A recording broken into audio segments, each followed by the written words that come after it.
المشاهدين الأكارم، السلام عليكم ورحمة الله تعالى وبركاته. نشرة الأخبار نوافيكم بها من الفضائية الإريترية، نستهلها كالمعتاد بأهم ما جاء فيها.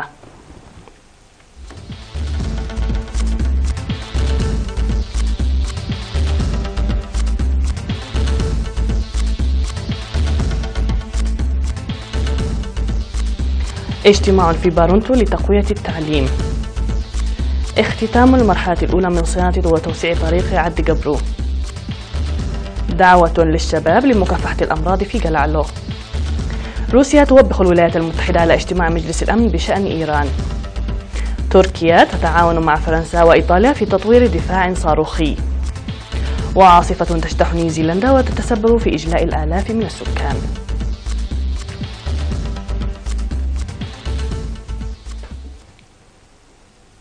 من العناوين إلى التفاصيل، أهلا بكم. قال المدير العام لقسم التعليم العام في وزارة التعليم السيد موسى حسين نايب إن ضمان تحقيق الجودة التعليمية وفعالية العملية التعليمية يحتاج لتضافر الجهود. وأوضح في الاجتماع الذي عقده في بارونتو لمدراء المديريات ومسؤولي أقسام التعليم والمدراء أن نتائج الاستثمار الجاري في التعليم تقاس بالنجاحات التي تتحقق وكفاءة الطلاب، وقدم شرحا موسعا بشأن جهود توسيع انتشار التعليم وضمان كفاءته والنتائج التي تحققت. وقيم الاجتماع أيضا نتائج امتحانات الشهادة المتوسطة لعام 2017. وأوضح مسؤول امتحانات الشهادة الوطنية في وزارة التعليم السيد كفل مكنن في التقرير المصحوب بالأرقام الذي قدمه عملية الامتحانات الوطنية ونتائجها والمميزات والضعف. وقدم المجتمعون آراء لتحسين العملية التعليمية وإدارة الامتحانات الوطنية والحد من هدر الوقت.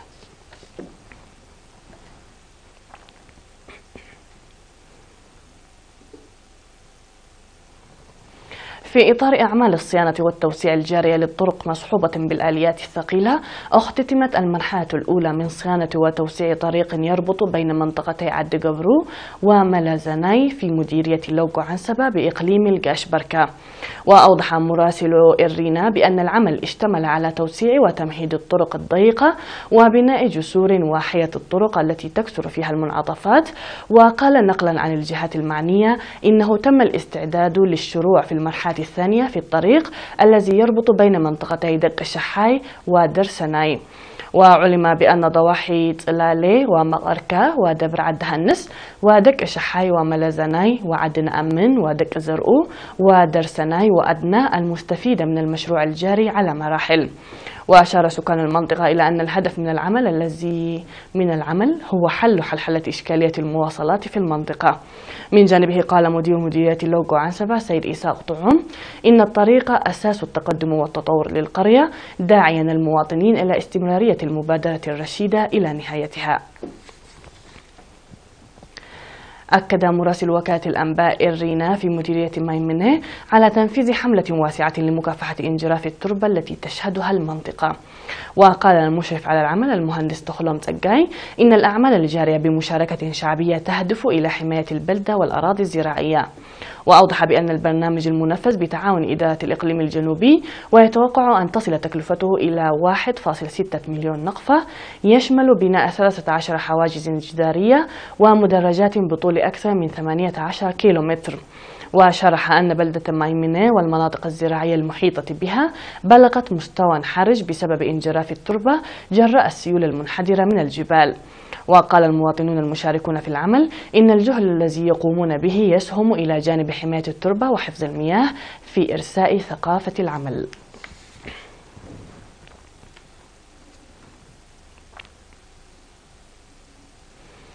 قال مسؤول المؤسسة الصحية في مديرية قلعلو الممرض مولوغي تاتاركة إن دور الشباب ضروري لمكافحة الأمراض المعدية عامة ومرض الإيدز خاصة.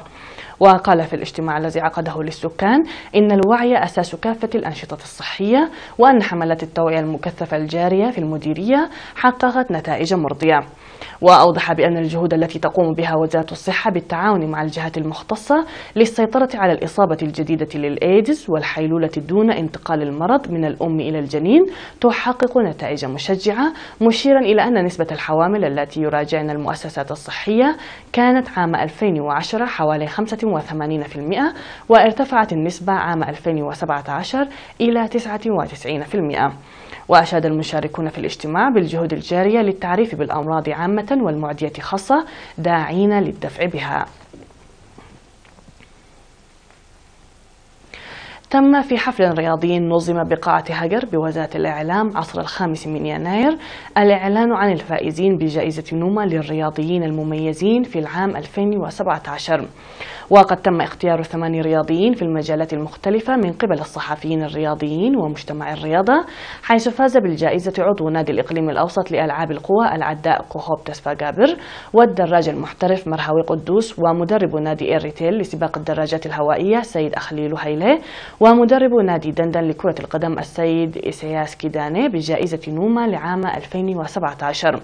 وأوضح القائمون على الجائزة بأن عملية الاختيار جرت في رياضات سباق الدراجات وكرة القدم وألعاب القوى، وأن جميع الرياضيين الذين تم اختيارهم باستثناء الدراج مرهوي قدوس عضو نادي دايمنشن داتا يلعبون داخل البلاد. وجائزة نوما التي تقدم للمرة الخامسة هذا العام للرياضيين والمدربين المحققين إنجازات مميزة سنويا.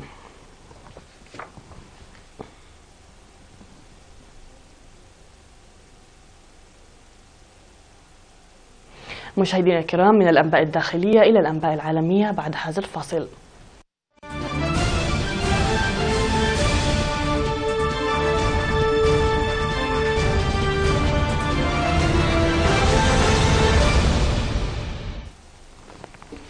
على الصعيد العالمي، وجهت روسيا لزعا للولايات المتحدة بسبب اجتماع مجلس الأمن التابع للأمم المتحدة بشأن الاحتجاجات في إيران. وقال فاسيلي نيبيزيا المبعوث الروسي للأمم المتحدة إن تدخل مجلس الأمن في شأن داخلي يسيء إلى الأمم المتحدة. وقال المبعوث الروسي إنه إذا تبنى المجلس منطق الولايات المتحدة فإنه كان يجب أن يعقد اجتماعا بعد الاحتجاجات في فيرغسون بولاية ميزوري في أغسطس 2014. وكانت نيكي هايلي مبعوثة الولايات المتحدة إلى الأمم المتحدة قد أثنت قبلها بدقائق على الاحتجاجات في إيران، ووصفتها بأنها استعراض قوي لشعب شجاع. وانتقد عدد من الدول الولايات المتحدة لعقد اجتماع عاجل في مجلس الأمن. وفي الاجتماع قالت فرنسا إن أي تدخل في شأن إيران سيأتي بنتائج عكسية، وإن الاحتجاجات الأخيرة هناك رغم أنها مقلقة لا تهدد الأمن والسلام العالمي.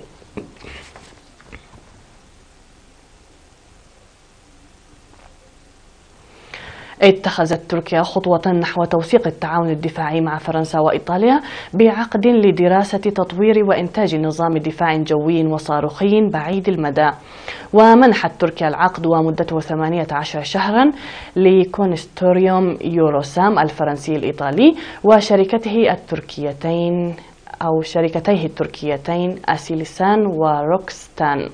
وتهدف الدراسة التي أعلن يوروسام عنها على هامش اجتماع في باريس بين الرئيس الفرنسي إيمانويل ماكرون ونظيره التركي رجب طيب أردوغان لوضع الأساس لعقد التطوير والإنتاج.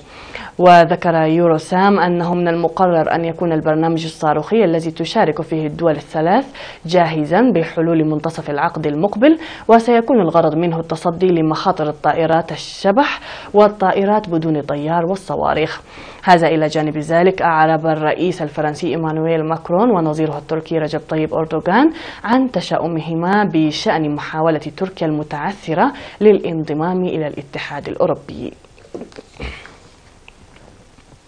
اجتاحت عاصفة شديدة منطقة نورث آيلاند في نيوزيلندا لتقتلع الأشجار وتطيح بأسقف المنازل وتتسبب في انقطاع الكهرباء عن عشرات الآلاف من المنازل، مما أجبر السكان على النزوح من البلدات المطلة على البحر والتي غمرتها المياه.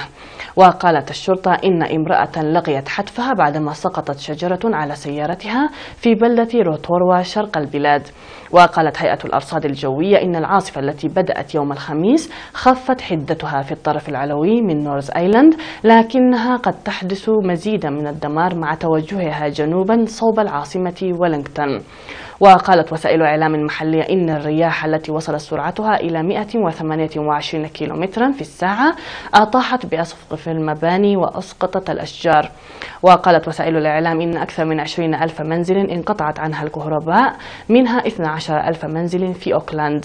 تأتي هذه العاصفة في صيف جاف على نحو غير معتاد أدى لجفاف في الكثير من المناطق الزراعية وتراجع إنتاج الألبان.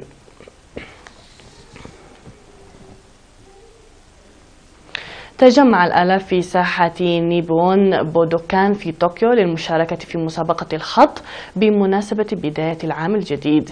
المنافسة التي تسمى كاكيزوم وتعني الكتابات الأولى هو تقليد يرمز إلى العزم والتصميم والقرارات للعام الجديد، وذلك بغض النظر عن الرموز المستخدمة في الكتابة.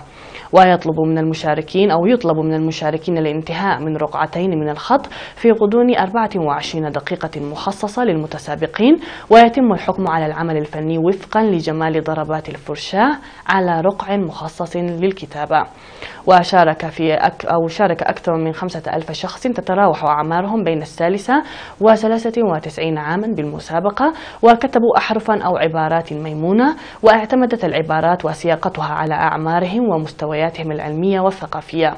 والخط هو الفن الذي يمارس على نطاق واسع وبتبجيل كبير في أجزاء كثيرة من آسيا، كما يعتقد كثيرون أن كتابة الحروف الصينية يشحذ العقل ويحسن التركيز.